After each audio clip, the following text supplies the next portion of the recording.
Hi, I'm Michael. And we are happily childless by choice. So I didn't realise that I was never going to have children. I sort of thought that would just be the next box to tick. But it wasn't actually until I met my friend Kate, who said I'm happily childless by choice, that I went, oh, we do have a choice, and that's not something that we have to do. And that, coupled with the fact that I've never really had an innate desire to be a mum, just seemed like a really easy decision to make. And there's obviously lots of factors that have contributed towards that decision, including freedom and finances and the future of the planet. But ultimately, it was a very organic decision that I felt very comfortable with. I was in a lot of ways similar to Chanelle.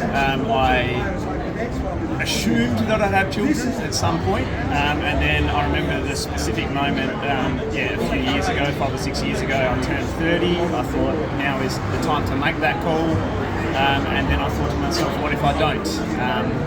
And that was a big moment in that I felt a weight lift off my shoulders, which felt odd, but then as I dug into the thinking behind it, I realised that my reasoning is unfortunately a bit of existential dread that climate change and other large issues aren't getting better, and do I want to bring a child into the world if the world isn't as good as the one I grew up in? Not having children relieves me of that guilt to some degree. But it also feels right.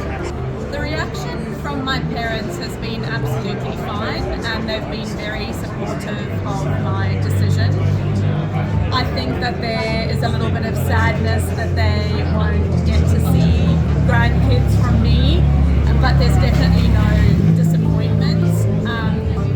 They already have a set of grandkids, so it might have been a little bit more disappointing if I was an only child, but ultimately they've been really supportive. They respect that it's my decision, it's my choice, and they've been very accepting of it. My parents too. We really haven't had a conversation about it. It's been drip fed to them just over a few beers over the last few years. They are already grandparents, which lightens my load a little bit. They've got other kiddies to take up the slack. I don't know if I've had a proper conversation with them about it, but what I feel from then is sort of like a stoic acceptance of like, this is what my son is choosing, I accept that, I'll move on.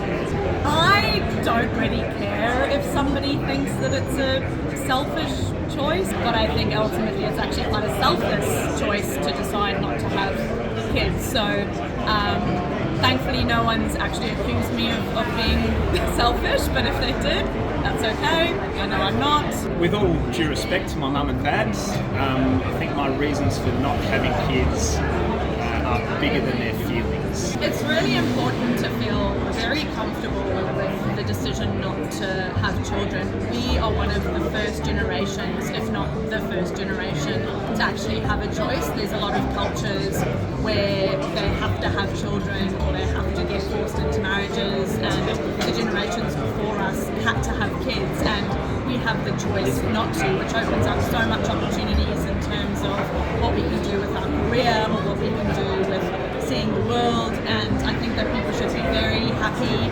comfortable and confident with their choice if it's right for them. Chanelle always says there's a 2% chance that we will, and I think that's a good approach to have, because you're not writing it off entirely, but you've got that safety net of saying, I feel like I am going to be a childless human being. So if you're not entirely comfortable going 100% into it, just leave that 2%. Make yourself feel okay about it, and there's always that slightly ajar door if you need it. I'd rather regret not having children than regret having children.